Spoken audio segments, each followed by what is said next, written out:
introducing Dr. Stephanie Rose. She attended medical school at the University of Louisville. After completing her residency in internal medicine at the University of Alabama, she completed a general medicine fellowship at Massachusetts General Hospital and a Master's of Public Health at the Harvard School of Public Health. She is currently an assistant professor in the Department of General Internal Medicine and an assistant professor of College of Public Health at the UK College of Medicine. After receiving her certification in obesity medicine from the American Board of Obesity Medicine in 2013, she started a weight management clinic focusing on behavioral and lifestyle changes. She is currently studying her patient qualitative and quantitative outcomes in order to promote weight loss programs in the primary care setting. Please welcome Dr. Rosen presenting over the scope and management of pediatric obesity.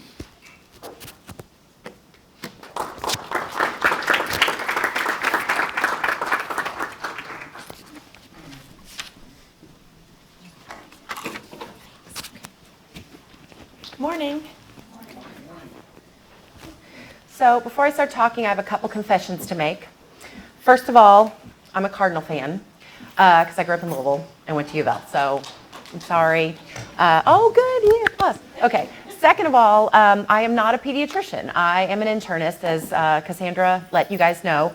But I have done research in pediatric obesity as well as studied it for my diploma in obesity medicine.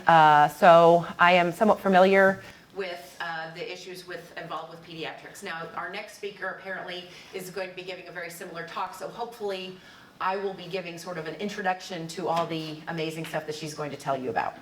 So, let me see, does this help? Yeah, okay. So, what we're going to talk about today, like I said, I talk mostly about internal adults. If anybody has any questions about that as well, I'm happy to answer that, but this is obviously something that's very near and dear to my heart.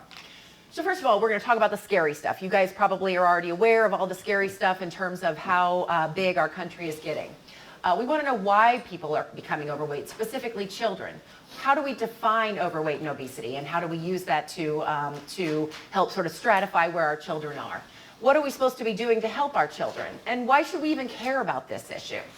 Can we improve physician weight management, especially in our primary care setting? And we're going to talk about treatment a little bit. So first of all, I want to ask you guys, can you see risk? Apparently, we are, as healthcare providers, are terrible at seeing risk. There's been a lot of studies out there that have looked at how doctors will look at a patient and decide whether or not they're heavy or not. And typically, we do a terrible job of it. So I want you to tell me if one of these children, if any, is overweight, and if one of these children, if any, is normal weight. What do y'all think? So you think A is what? Overweight. Okay. Is anybody underweight? And if so, whom? B is what? Underweight. And what do you think C is? Okay. You're close. So first of all, child A. Yes, child A is overweight. So this child has a plotted BMI of 18.3. And as you can see where that falls on the chart, their BMI for age actually falls at greater than 95th percentile. So they would be considered obese. Just as an aside, we used to call this overweight, but this has changed in the past several years, and you guys are probably all more aware of this than I am, being mostly pediatric folk. Number two, this is actually the normal weight child. So this is a normal weight child. This is what a normal weight child typically looks like. So this child, if you plot her out on her plot, you see that her BMI for age is in the 10th percentile, which is a normal BMI percentile. This child is actually overweight, or what we used to call at risk for overweight. This child actually plots out at a BMI of 17.8, so BMI for age is between the 90th and 95th percentile. And again, so it just makes you realize that looking alone doesn't tell you enough. You really have to know your numbers and really understand the patient and take a look at what their numbers are. So let's talk about the scary stuff a little bit. Unfortunately, we continue to get heavier. Now, there's been a few news stories out that say that it's plateaued to some degree, and there have been some recent plateaus in obesity. One of the concerns is, however, that severe obesity, class 3 obesity, is on the rise more so, even so than other stages of obesity. And of course, as we know, class 3 obesity is even more concerning in terms of comorbidity and mortality. Just another way to look at this, and you can see even just over the past 60 years or so, what a huge change there is. And this is looking at it by age groups. You can see that every single age group has increased in prevalence of overweight and obesity, which is really scary. And it continued to rise as of 2003, 2004.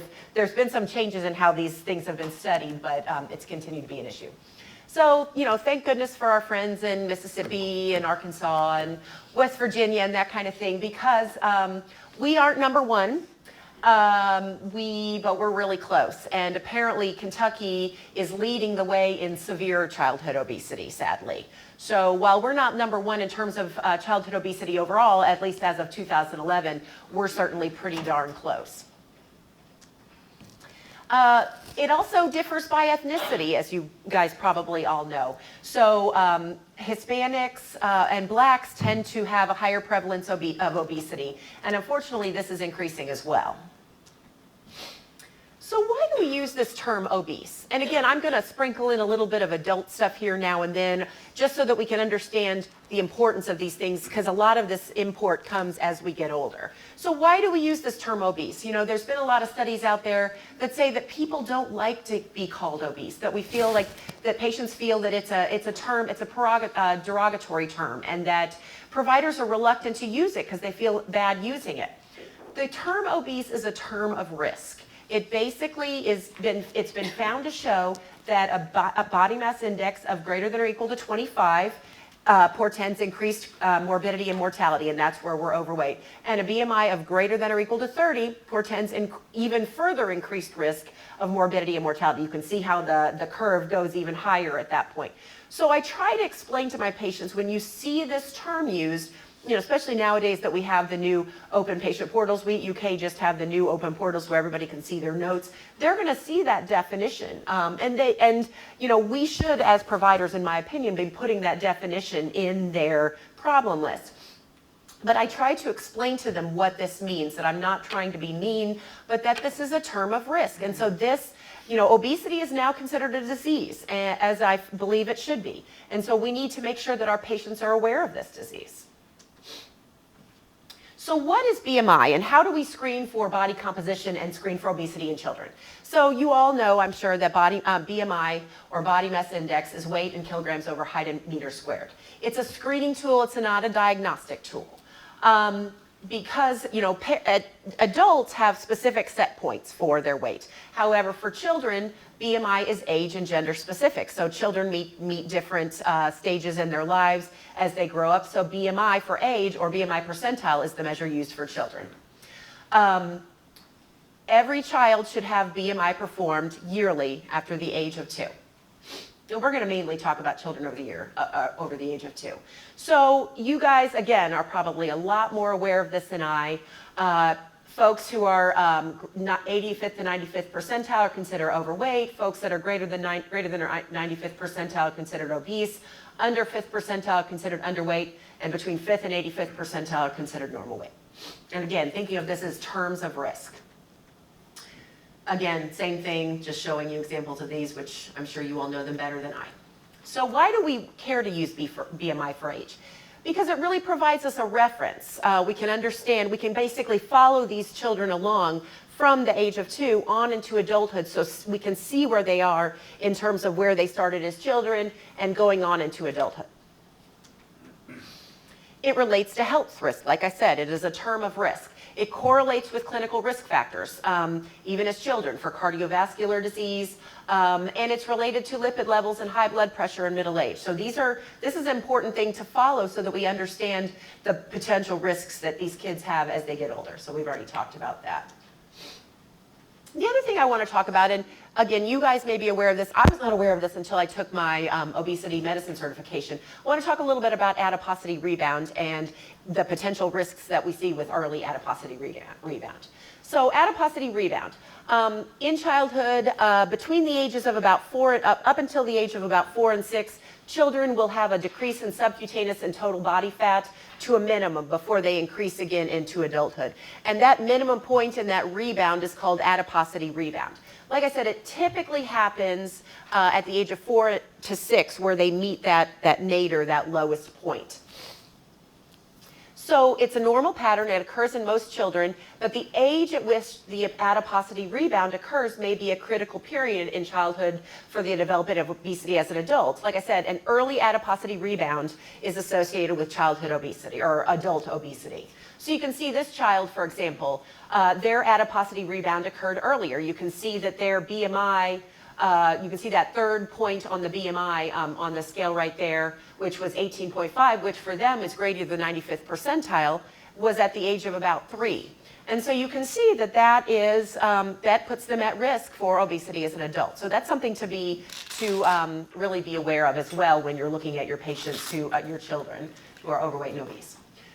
So why are we obese? So there's so much out there. I remember when I was a medical student, I would see things crocheted in one of the doctor's offices that I shadowed, basically eat less and move more. I mean, we thought it was basically like people are eating too much, they're not moving enough. There is a little bit of truth, I mean, that's certainly part of it, but the way I like to look at it, and I think the way we look at it nowadays, is we like to say genetics loads the gun and environment pulls the trigger. So people may have a predisposition to obesity, and then unfortunately the world in which we live, our society, which is great. I mean, I love to be able to get cheese fries at 2 a.m., but at the same time, this can really, it's our environment which really can cause a lot of problems. So you see that basically people may have a propensity, because it's not just one genetic thing that causes us to be overweight. So let's talk a little bit about all the reasons why children can potentially be overweight and obese. So first of all, they're born that way. Not too often. As you all know, there are a few genetic problems that are primary factors in the causes of obesity. We don't see a lot of those things, but certainly they're out there. A lot of the mostly things that we know about in terms of we're born that way: hypothalamic obesity, PCOS, hypothyroidism, all those sort of diseases that we just can get. We eat more, unfortunately. Studies have shown that basically, and this is obviously for adults, but over the past 40, 50 years, that we've tended to eat more calories on a daily basis. So we're basically eating more than what we need to eat. We also drink our calories. We tend to drink a lot of sugar-sweetened beverages, and of course that's a big controversy in schools, and people are taking those out of schools now, but that's definitely been a big issue. We eat a lot of meat, and not only is this an issue in terms of overweight and obesity, but it's actually, red meat is directly linked to heart disease. So this is a problem, and we tend to eat a lot more of it. We move a lot less. So we tend to sit in cars and drive to work. Our commutes are longer, which has been linked to decreased physical activity, increased blood pressure, and increased weight. We don't exercise. We don't move as much. A lot of kids don't have physical education. I know my child, my second grader, has PE once a week, and it's combined with Spanish. And I just always think that that's just the oddest thing ever. But somehow I guess she's learning how to say run in Spanish. But anyway, it's once a week. We have too much screen time. We all know that as well. You know, below the age of 2, kids aren't supposed to have any screen time. And I have to say that I was one of those parents who said my kids would never have a lick of screen time until they were 2 years old. And then I've got them parked in front of the TV while I'm trying to get ready. So definitely these kids are watching a lot more TV, and they've got those commercials with all the sugary stuff. And my kids will constantly say, you know, they want that sugary cereal or this sugary cereal. And that includes all the other electronics that we have: video games, smartphones, computers, tablets, all that kind of stuff. We eat a lot of junk. One of my big things that I talk to my weight management patients about is energy density of our foods. So basically energy density. So I want you to think, for example, about a candy bar. Candy bars may be about yay big, you know, about 300-400 calories. You eat it, it tastes good, it doesn't fill you up too much, but your blood sugar goes up, comes crashing back down, and you're hungry 2 seconds later. So think, for example, about how many heads of lettuce you could eat before you got to the calorie equivalent of that 300 or 400 calorie candy bar. Maybe 5, maybe 10, but the thing is you probably couldn't even finish all those heads of lettuce, right? Because you'd be so full before you tried to finish 5 or 10 heads of lettuce. So a candy bar and foods like it is an example of what we call an energy-dense food. Energy being the same thing as calories, right? It's basically chock full of calories in a relatively small space. So you eat it and you don't get very filled up. Whereas most fruits and vegetables, and I mean there's a few exceptions, but for the most part, most fruits and vegetables are what we call non-energy dense foods. They basically have a ton of stuff and substance relative to the amount of calories. So you can eat a ton of them and get filled up without getting a lot of calories. And so that's why I stress the importance of energy density. So we see kids, you know, we eat tons of snacky stuff, cheap snacky stuff that you can get here and there, and they're eating a ton of this stuff. And so they're basically gaining weight because they're eating stuff that doesn't fill them up. It's not real food. It's very energy dense without being very filling.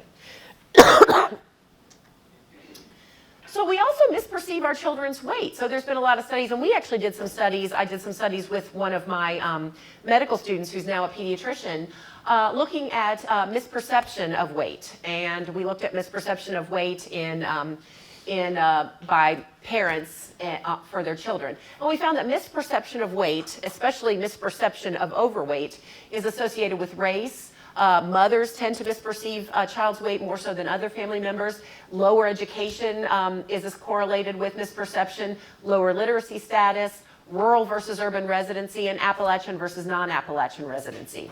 Parents tend to be more excited when their kid is bigger. I mean, why wouldn't you want a kid who seems to be healthy and be able to do everything they want? But unfortunately, we don't, like we talked about with who's overweight, who's underweight, who's normal weight, they don't perceive it as well. If we can't perceive it, we certainly can't expect a lot of our parents to perceive what is a normal weight as well. So other bad stuff. Sleep deprivation, we've all heard about that, especially folks who work overnight shifts, and certainly for children who aren't getting enough sleep, who have tablets in their room, etc. Sedentary lifestyle, social networks. There's been a lot of studies in adults where if your friends are overweight, you tend to be overweight, not as much your family, but certainly family plays a huge role with kids. Ethnicity, eating patterns. One of the things I really stress with my weight management patients as adults, and I would imagine certainly as children it should be too, is disordered eating. And I'm not talking just anorexia and bulimia, I'm talking stress eating, I'm talking binge eating, I'm talking nighttime eating. Disordered eating patterns are linked to overweight and obesity. So oftentimes I'll tell my patient, if you have an issue with disordered eating, if you used food as a way to comfort yourself, does it make you a bad person? But what we need to do is we need to work on that issue. That is behavioral is one of the most important issues, as I'm sure you know, Dr. Thornberg. So I often tell my patients, if we've screened you and it looks like you have some issues with disordered eating, I want you to go see a behavioral health specialist who can help you with that. Socioeconomic factors, poverty and food insecurity. If you've got a patient, I have a lot of patients who I see because I'm at University of Kentucky and we're a land-grant institution. We see a lot of low-income patients, as I'm sure you do here. I have a lot of patients who come in to see me in both my regular internal medicine clinic and my weight management clinic who get food stamps, and some of them get like $17 a month, which I think is kind of insulting to them. But anyway, so how are they supposed to buy healthy food? Not to mention if you get your check at the beginning of the month. I've had a lot of patients say, well, I'll be able to buy healthy food in a few weeks at the beginning of the month, but right now I got to eat whatever I have. So if you get your check at the beginning of the month, you're going to load up on whatever cheap stuff you can get at the beginning of the month, and then you may not eat towards the end of the month or not eat as much, so you're going to tend to overeat. And then, of course, societal changes, perhaps more women going to work, less cooking at home. High fructose corn syrup has been a big thing. It's the sedentariness and just not as much physical activity. And of course, parental obesity plays a role as well.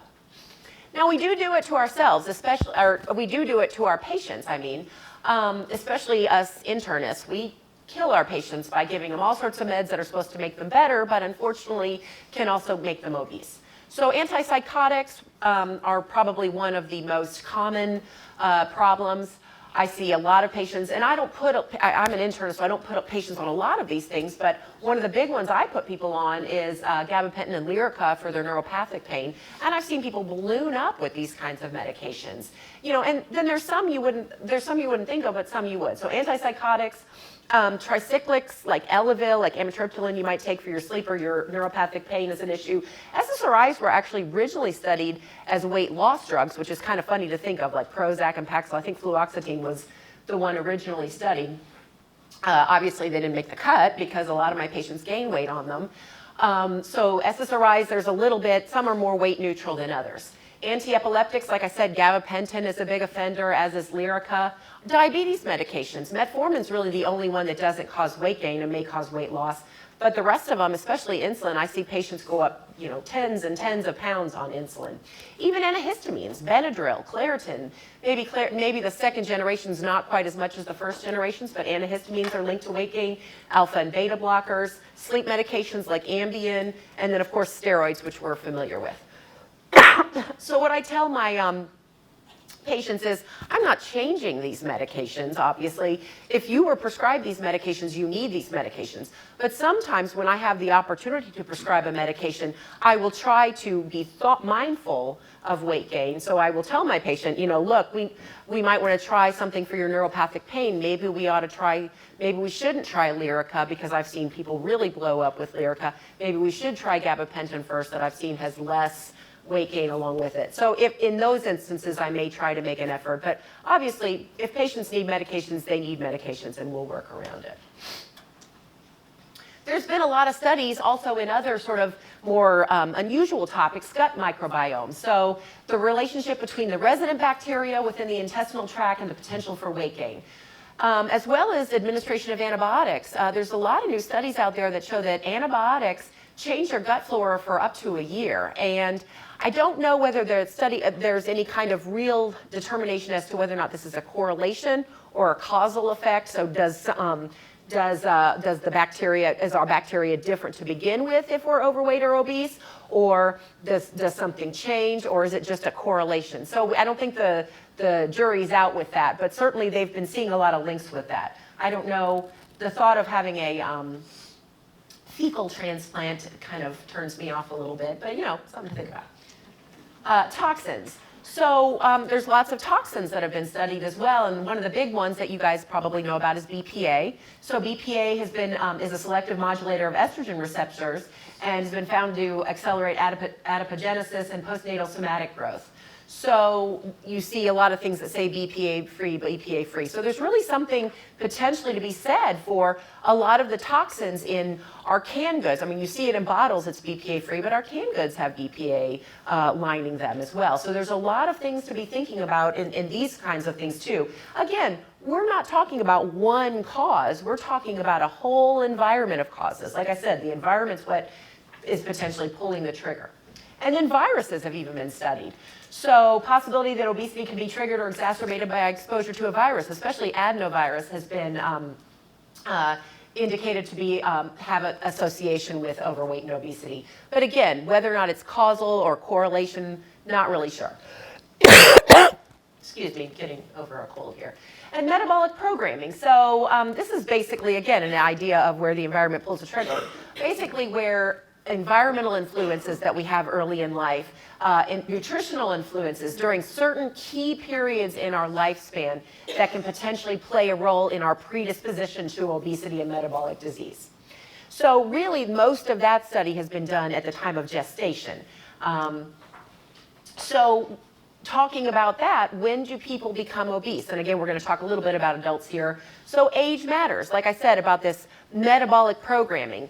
The prenatal time has been is really becoming an interesting thing to look at in terms of, could this in utero time and early after birth time be an important time in terms of predisposing to obesity and overweight problems down the road, especially in terms of if your mother's obese, if your mother has gestational diabetes, if you're born overweight, if you're born underweight, if your mom smokes. All these kinds of things. Some studies have shown that a mom who's had gastric bypass may have less chance of having a child who has obesity later in life. So, there's a lot of stuff out there.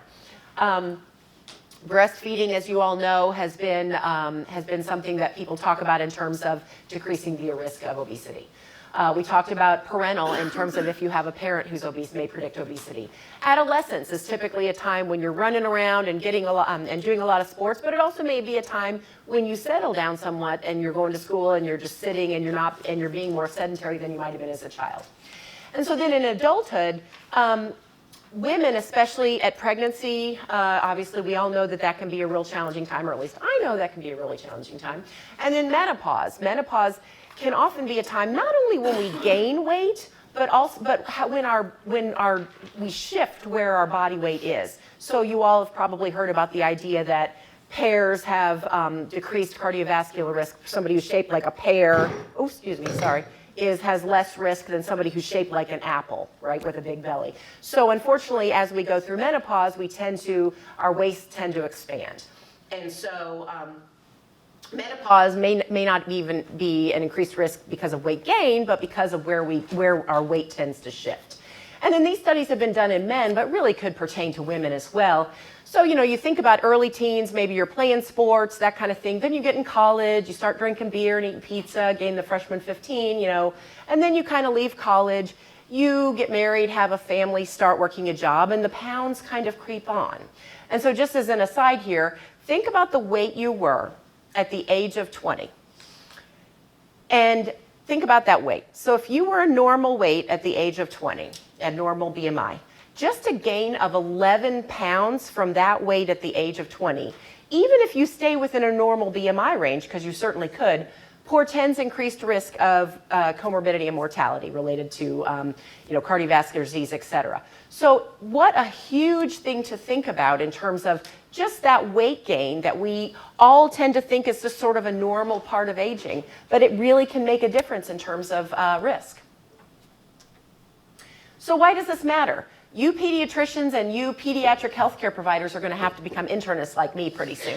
Because, you guys tend to see kids, we always think about it as, we see all the patients who, a lot of it is brought on, unfortunately, by environment and, maybe to some degree by choice and by environment. You guys, you have kids, they're innocent. They can't help it if the environment they live in and that kind of stuff. But so you guys may have to be dealing with a lot of the issues that I'm dealing with pretty soon.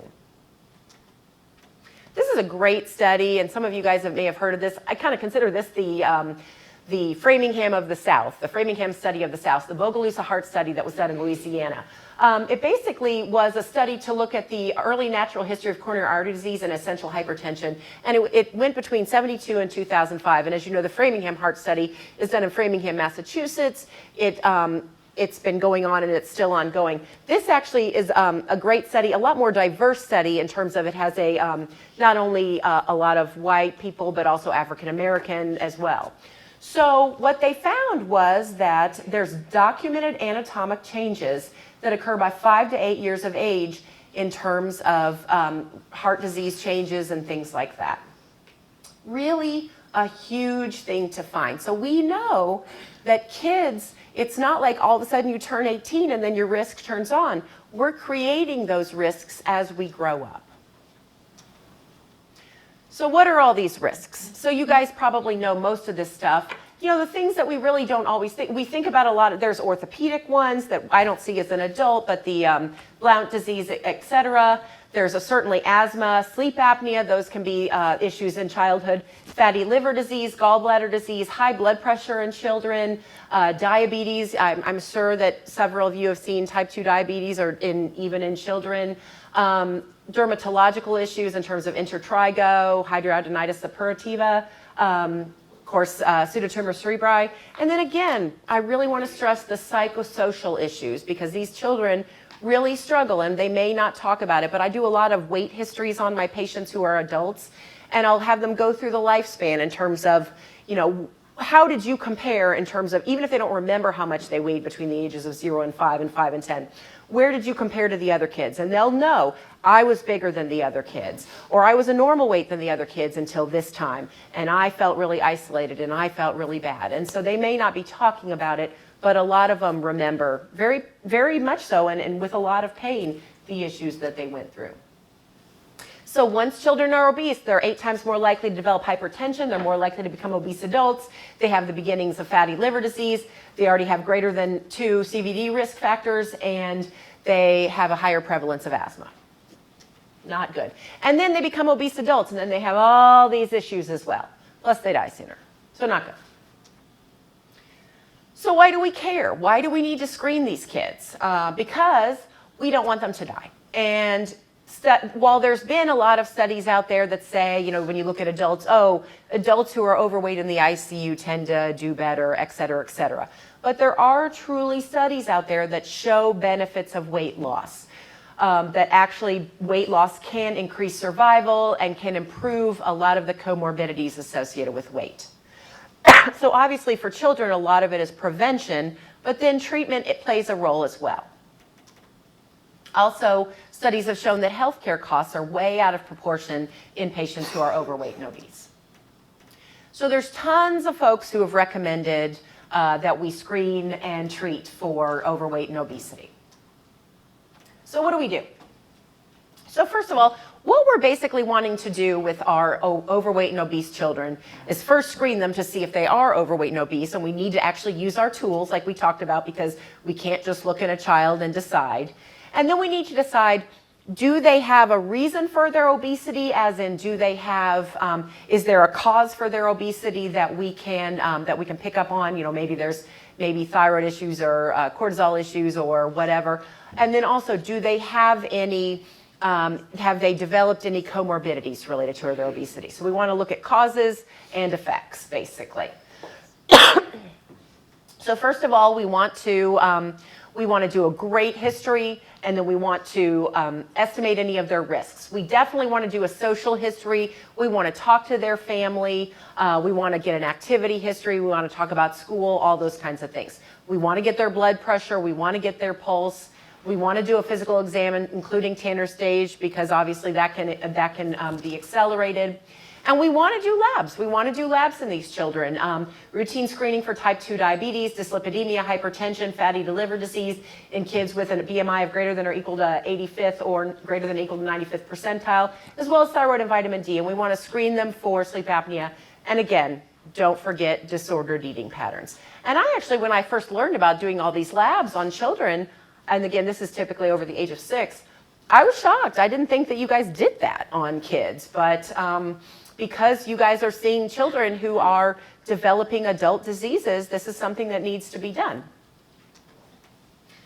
So how do we treat it? So treatment in adults is different from treatment in kids. So I could talk to you all about treatment of adults, you know, and tell you about the lifestyle modification and behavioral interventions, medications and surgical interventions. But you don't do most of that in children. You mainly do the first line therapy with some exceptions. And it's also different for children of different ages. And again, you guys may know a lot of what I'm about to tell you here, but we're gonna, again, this is different for kids. Our goal with kids is to either prevent it from happening or decelerate the process or stabilize the process. That's really our main goal with children. First of all, we want to talk to kids about it, and it's tough. It is tough to talk to people about their weight. It's tough to talk to adults about their weight. Even I, as an obesity person, when I see a patient in my regular internal medicine clinic, I often, on their first visit, will not bring up weight because it's a sensitive subject. I feel awkward bringing it up. You know, what I will sometimes do is ask them at their second visit often, you know, can we talk a little bit about your weight? We want to get the family involved. We want to make sure that their parents are on board as well and that they understand. I want to talk to you about your child's weight and their BMI. Show them the plot. I want to talk to you about this because I want you to understand what's going on here and what risks this poses your child. We want to make sure we involve the child in this whole thing. We want to know what the child wants. And we want to use motivational interviewing. I'm sure you all have heard of motivational interviewing. That's something I like to do a lot with my patients. Really kind of try to sense where they are in terms of the change process. Do you even know what's going on? Do you understand? What do you think about this? Do you think that this is something that you need to change? Do you think this is something you want to change? If so, what are some options that you think that you could use to change? And let's talk about those options. We also want to see where they are in terms of motivation. Not only where they are, but what type of motivation they have. So motivation, there's 3 different types, but the 2 main types are autonomous and controlled, basically from within and from without. And so when we talk about controlled or from without motivation, it's basically somebody saying to you, like your doctor saying to you, you need to lose weight. You know, it's a reason to lose weight, but it may not be the best reason. It's really not been shown to be the best reason to get you to do it. Whereas from within, autonomous, within motivation saying, I want to lose weight because I want to be healthier, I want to feel better in my skin, I want to be able to walk further. We want to make sure, we want to really determine what is the motivation behind why these people want to lose weight and really help them come to a reason that really makes sense for them. So generally, we screen them with body mass index, we assess for obesity-related risk factors with parent obesity status, nutrition, we need to get a good diet history at home. Physical activity, is the child physically active? Do a clinical assessment, physical exam, labs, etc. Talk about education, talk about the importance of eating, television media limits, and physical activity recommendations, and do some brief counseling interventions, and then provide some educational materials. Dr. Aurelia Radulescu, to whom some of you may have referred patients in the past, she is the pediatrician who runs the high BMI clinic, and I'm going to give her information in a minute. She and her nurse will provide a list of community resources specific to the patient's community in which they live. This is where you can go to the park. This is where you can go to eat healthy meals. This is where you can go to buy fruits and vegetables, things like that. And we'll try to help the parent and the family in general work together. This is a big, busy slide from Up to Date. Basically, this is showing the 4 stages of obesity treatment. And again, this is different by age. And we don't, most children who are under the age of 6, you stick in Prevention Plus. So basically these 4 stages of treatment, there's Prevention Plus, which is stage 1, structured weight management, which is stage 2, comprehensive multidisciplinary intervention, which is stage 3, and tertiary care intervention. Basically, children who are 2 years in age and older start at stage 1. And this is mainly the primary care provider, the pediatrician, talking to them about dietary change, lifestyle change, physical activity, and just reinforcing these behaviors. We don't restrict with these patients. We don't restrict foods. We just try to provide them healthier options. Now, in children who are over the age of 6, in whom stage 1 has not worked after about 3 to 6 months, we would move on to stage 2, the structured weight management. Basically, they would not only be talking to the pediatrician, but they would also, ideally, and I say ideally because I have a dietitian who works with me like 1/2 day a week, and it's impossible to, we don't unfortunately have enough resources all the time as we'd like to. But ideally, you'd have the child talk to a dietitian as well. You would give them some daily eating plans. Again, not a lot of restriction, but you would try to provide structured options. You would reduce the frequency of the high energy density foods like we talked about, and you would try to set some behavioral goals in terms of television and physical activity, and use positive reinforcement techniques. Again, not a lot of restriction going on. Then again, 3 to 6 months, if that isn't working, then you would move on to stage 3. And again, I understand this is in the ideal universe that this all would happen. Then there would be a multidisciplinary team. So not only the primary care physician, also the dietitian, and potentially a structured outside activity program. So you'd basically be giving them a structured diet and a structured physical activity program with at least an hour a day of physical activity. You'd be talking to them very frequently. The parents would be really involved in terms of learning some structure for themselves as well. And then finally, again, if you're 3 to 6 months out and it's not working for this child, you might move on, especially in children who are over the age of 11, to the tertiary care intervention, where you might even look at send the patient to an obesity medicine physician and might consider second-line interventions such as medications. And I know that weight loss surgery is used in some points, and I'm not going to get into my thoughts on that, but that's something that can be done as well. And this is really interesting because I saw a patient in my weight management clinic, an adult, the other day, and she came in and I went through my spiel talking about the Harvard Healthy Eating Plate and the National Weight Control Registry tips, and we came up with a plan for her. And at the end, and I always do a 24-hour food recall with all my patients. And her 24-hour food recall, she was, and she was a nice lady, works hard, kids, just typical nice person. And she said she had eaten not that this makes her a bad person, but I'm just saying her typical diet was 5 hot dogs the day before. She'd had several Cokes, a couple bags of Cheetos. I mean, this was her normal diet. And she made a comment. She said, "Oh, this is going to be helpful because my child is in the high BMI clinic, the obesity clinic as well." And I was like, well, wow, this, obviously shows, again, reinforces the fact that this needs to be a family issue.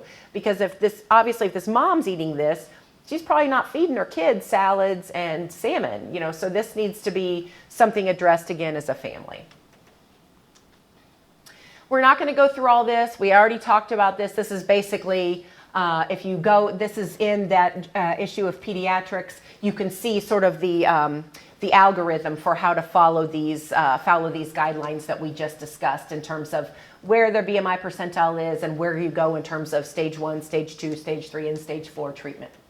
So again, just to reinforce, less than 2 years, you're not going to do anything. I mean, essentially, you're hoping that they will be able to have good choices and things like that, but you're not going to make any kind of a structured program. 2 to 5 years, depending on where they are. Again, not only are we're thinking about age, but we're thinking about gender, and we're thinking about where they are in terms of their weight. So if they're normal, we want to just keep them where they are. We want to keep it perfect. Overweight plus health risks, we want to maintain their weight or slow down their weight gain. If they're obese, again, we want to maintain their weight or maybe consider weight loss, but very slow with some of the things we talked about. 6 to 11 years, if they're obese, again, we want to not only weight maintenance, but we want to try to think about weight loss. 12 to 18 years, when we're getting into close to adulthood, if they're obese, we want to talk about weight loss pretty much just like we would for an adult. So what we eat counts, and I'm just going to talk really briefly about this because this is something that's very near and dear to my heart. So you guys probably remember the healthy eating pyramid from back in the day, that the USDA put out, and it turned into a plate, I don't know, about 5-10 years ago, something like that. Well, those are lovely, but they come from the government. And regardless of what you think of the government, it is a little bit political, right? So I don't think I'm wrong in saying that there are people who try to pay money to get on the plate. There's going to be some people who are going to say, I want to pay money because I think that my product that I make is so important that I think mine should be on the plate. Well, I think we need to be looking at what we need to eat without those politics involved. And while I'm sure that there are plenty of politics at Harvard, I feel like this is a healthier eating plate. So this is the Harvard School of Public Health Healthy Eating Plate. And that's their website. This is a great nutrition resource. They have a ton of information. It's for providers, it's for patients, it's for anybody. So you can see that this looks a little bit different from the USDA Healthy Eating Plate. We're going to talk a little bit about it. So first of all, we probably remember, those of you who are 30 or 40 or older, all about fat-free. Don't eat fat, fat is evil, fat is the devil, blah, blah, blah. Well, we now know that that's not the case. We need fat. Fat is good for us. It builds our cell walls. It fills us up. But like everything else, we need the right kind of fat. So essentially, we need monounsaturated fats, or basically vegetable-based fats that are liquid at room temperature, especially things like olive oil and canola oil. Coconut oil is a saturated fat. It's making a bit of a comeback. It's solid at room temperature, but it is a saturated fat. But for the most part, fats that are solid at room temperature, like butter, margarine, Crisco, and lard, we don't need those. Butter and lard, because they're nothing but saturated animal fat directly linked to heart disease. Crisco and margarine, because they're nothing but sort of hydrogenated vegetable oils that are sort of magically processed into something that's solid at room temperature. In other words, they're fake. So if you want to eat one of those 4 less ideal choices once in a while, eat the real butter, because at least it's the realest of the bunch. But most of the time, we want to go for these fats, these liquid-based, vegetable-based fats like olive oil and canola oil. So what I tell my patients is that means you don't have creamy salad dressings, because creamy salad dressings are made from cream, saturated animal fat directly linked to heart disease. I realize I'm generalizing this a little bit. I also tell them don't have light or low-fat dressings, because light or low-fat dressings are basically fake, right? They're those hydrogenated vegetable oils that are fake, fake, fake. So you want to have real oil and vinegar, real vinaigrette, real balsamic vinaigrette, real Italian, things like that. Now, granted, fat has a lot of calories, right? So 1 little tablespoon of fat, 1 little tablespoon of oil has like 90 calories. So you're not going to be glomming cups and cups of it on your salad, but you want to eat it just in small amounts because you don't want to be eating tons of calories either, right? So next, fruits and vegetables. I already gave you my big spiel on energy density. So tons of fruits and vegetables. There's a reason that not only are they on the plate, but they fill up half the plate. So I tell people to make your plate look obscene with fruits and vegetables. It's going to look like you're eating a ton, but really you're hardly eating any calories. So there's a few exceptions to that rule. Bananas are wonderful for you, but they're fairly energy dense. So I wouldn't eat 10 of them in a day, but I would certainly eat them every day if you like them. Same thing with avocados. They're fabulous for you. Fabulous fat, great for you, but they're fairly energy dense. So you're, again, not going to eat 10 of them in a day. Potatoes and corn don't really count either. Now, water. We all know we're supposed to drink water. So water is good for us and healthy for us and all that kind of stuff. I don't really go with the whole 64 ounces day. I tell my patients to pee light yellow. You know, it is possible to become water toxic. It's rare. Most people don't drink enough, but it is possible. I tell you, if you're peeing light yellow, you're probably doing okay. If you're peeing too clear, maybe you've had too much. If you're peeing neon and stinky or it's coming out like a brick, you're probably not drinking enough. And the problem is when we drink sugary beverages, and sugary beverages equal juice, lemonade, soda, sweet tea, alcohol, it's all the same. That studies have shown that when we drink our calories, that our body doesn't recognize we're taking in those calories the way we would if we were eating those calories. So we don't get really full from a glass of lemonade the way we would from like 2 apples. So that's why we don't want to drink those sugar-sweetened beverages, and that's why it's really one of those low-hanging fruit. Stopping sugar-sweetened beverages can cut out, I've had patients that'll cut out like almost 1,000 calories a day that they don't even realize they're taking in. Whole grains. So we may, again, some of you older folks like myself may remember the Atkins diet. Atkins is all about carbs are evil, carbs are the devil, eat butter and steak instead. Well, there's a reason why, and for those of you dietitians out there, that 40 to 65% of our calories are supposed to come from carbohydrate. Carbohydrate or glucose fuels our brain, it makes our metabolism go, it's good for us.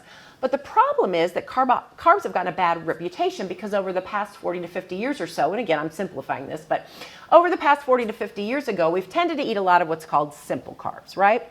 So simple carbs are basically carbs that are processed to death before we put them in our mouth. We eat them. It's simple for our body to process them. So it takes like no time at all to process them. So our blood sugar goes up and it comes crashing back down and we're hungry 2 seconds later.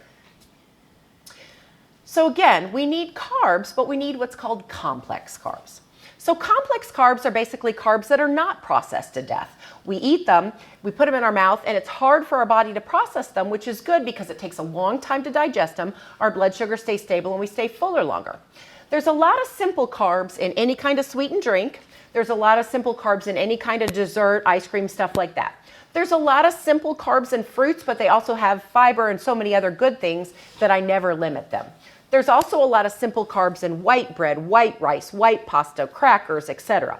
Again, complex carbs. There's a lot of complex carbs in fruits and vegetables, especially vegetables, and there's a lot of complex carbs in whole grains. So if we're going to eat bread, pasta, rice, things like that, we need whole grain bread, whole grain pasta, brown rice.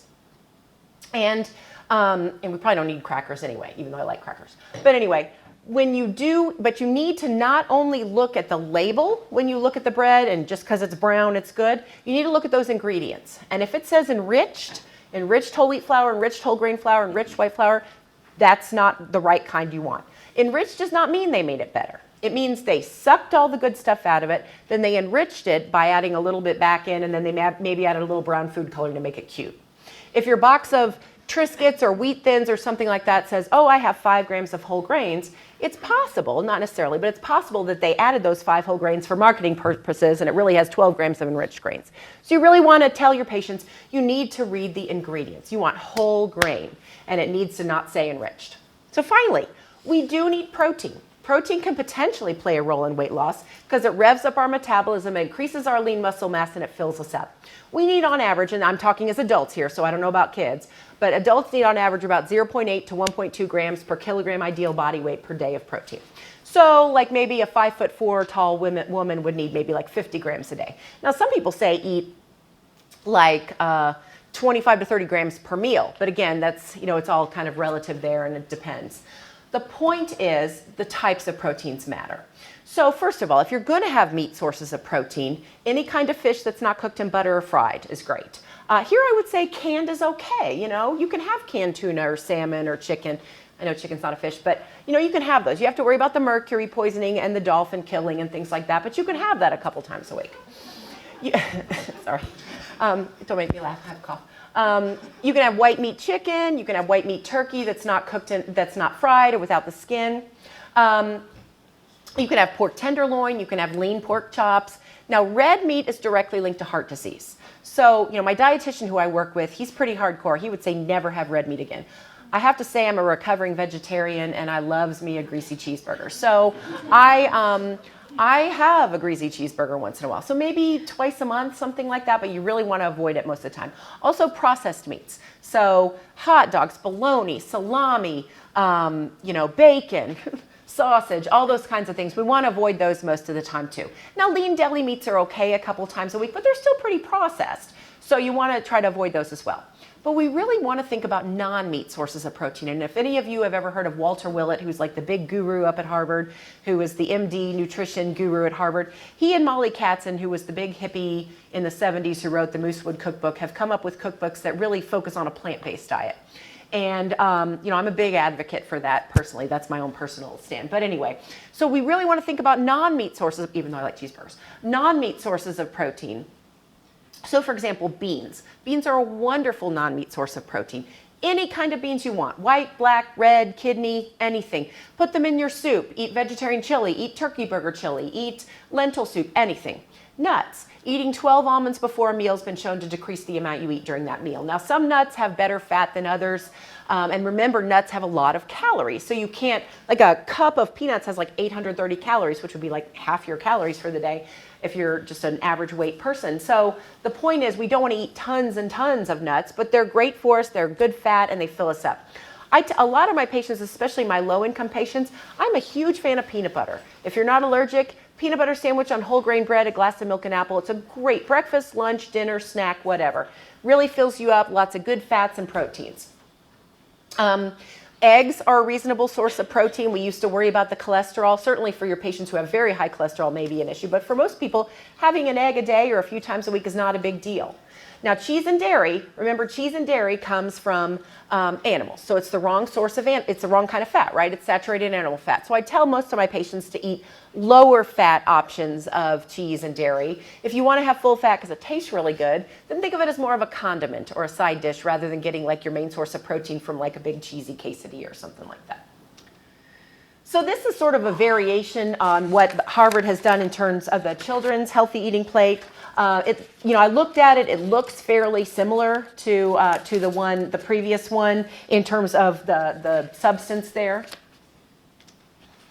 Now I'm going to also talk just really briefly about the National Weight Control Registry. And again, this is adults, but I think it pertains, and of course it helps us and it will help our parents.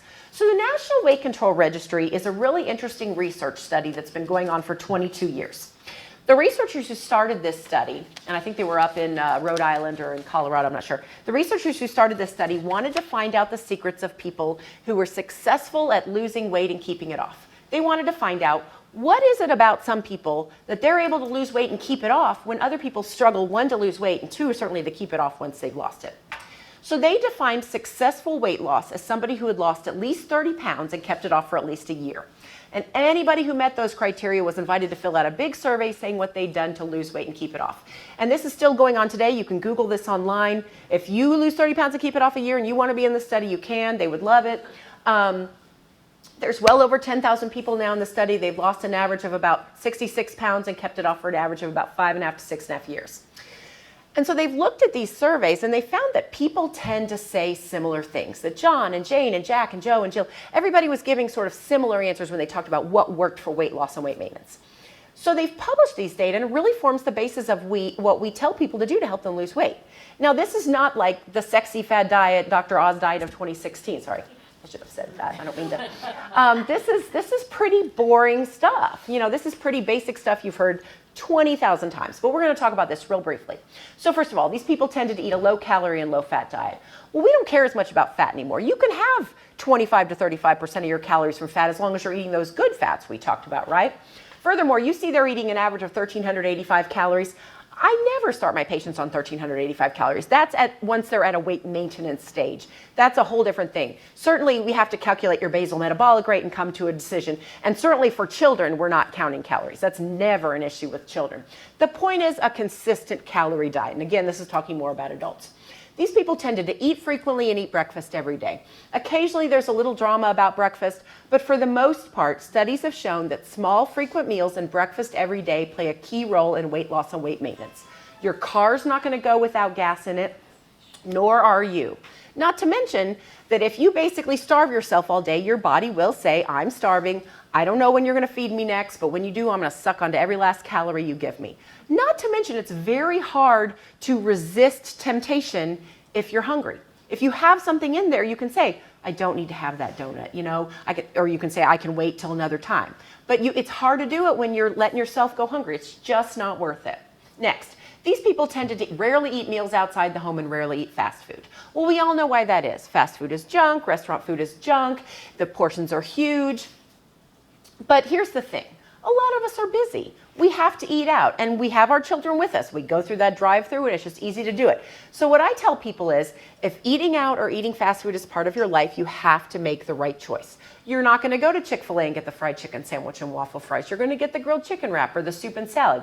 Let's say you and your kiddos are going to go to Applebee's. So you're going to go to Applebee's. So you're going to look online at the menu ahead of time to figure out what you can get. Or you're always going to go and get the grilled fish or chicken and vegetables. Have them take the bread plate off the table. Or if you're going to get the fettuccine Alfredo, you're going to have them cut that portion in half and you're going to take the other half home. Or if you know yourself, and I always say you got to know yourself. If you know that you're going to take it home and start snarfing on it the second you get home anyway, you're going to throw it away or give it away. Now, so here's the thing. A lot of us are taught as children that we need to eat everything on our plate because there's poor, starving children. And there are, and I'm not meaning to be disrespectful about that. But the problem is, a lot of restaurants today, and it's not just McDonald's who supersizes, a lot of restaurants today give us portions that are way out of proportion to what a normal portion is. Think about McDonald's in the past. A regular adult soda was the size of what a child soda is today in their Happy Meal. Think of how, like, a regular hamburger at McDonald's was now the size of what is now what a kid gets in a Happy Meal. So portions have changed dramatically.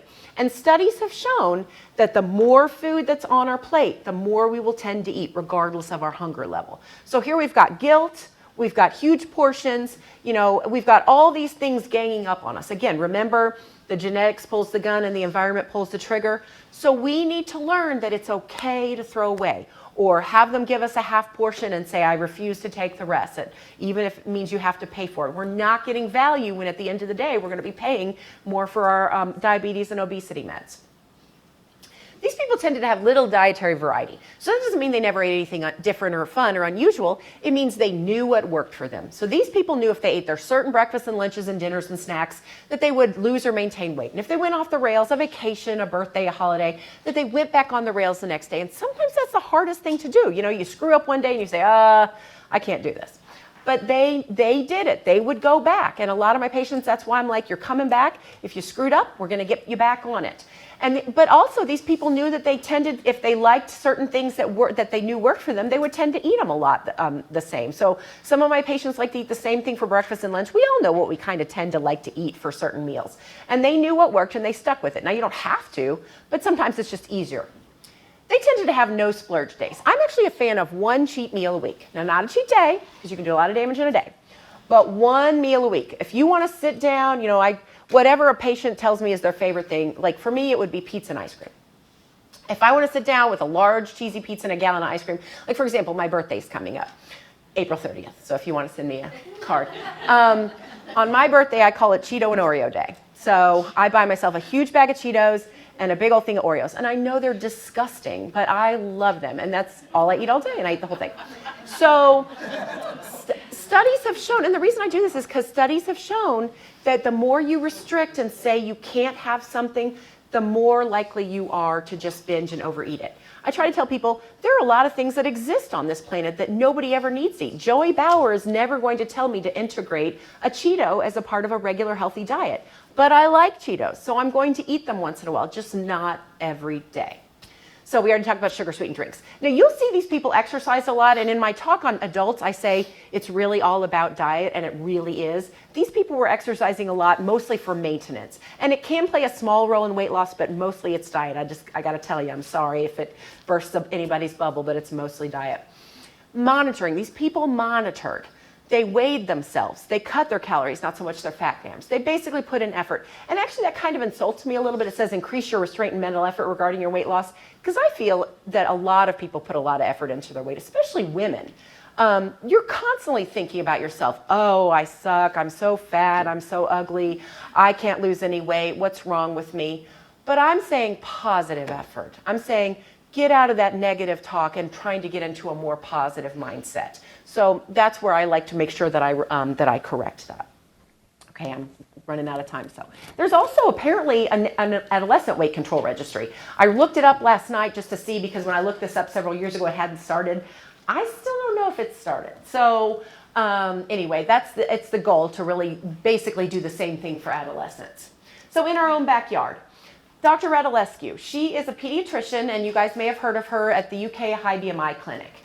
Patients from all over Kentucky can be referred by their primary care doctor. She does a really extensive initial evaluation, including not only physical exam to look for any comorbidities, as well as to look for any causes, but really delves into social and physical activity and diet history. And then she will work on coordinating services for subspecialty services as needed. And again, give a list of local resources, and she will see patients and follow up. So I would encourage you to seek her out. She's really great. There's also a lot of community and online resources, and this has even changed. A lot of this is different now too, and I'm sure you all know about these more than I do. And this is me. If you guys are interested in coming to my weight management clinic, I work out of internal medicine, so I see internal medicine, just general medicine patients part of the week, and then I do weight management patients part of the week. And I get to see patients for an hour the first visit, although I usually extend it to like an hour and a half, and then a half hour every visit thereafter. So I get a lot of time with patients, and I also have a dietitian who works with me part of the time. There's lots of apps out there. I'm a big fan of MyFitnessPal, but again, in terms of children, I'm sure there's a lot of other ones out there, and I'm not super familiar with those. So really, the low-hanging fruit, like we talked about, getting rid of those sugar-sweetened beverages, including fruit drinks and juices, huge, huge, huge. Restaurant eating, like I talked about, making those choices and realizing what these folks are doing. They are getting a lot more money by supposedly giving us a big deal by giving us more food. Working on desserts, and it's not restricting them, but it's changing them to fruits and things like that.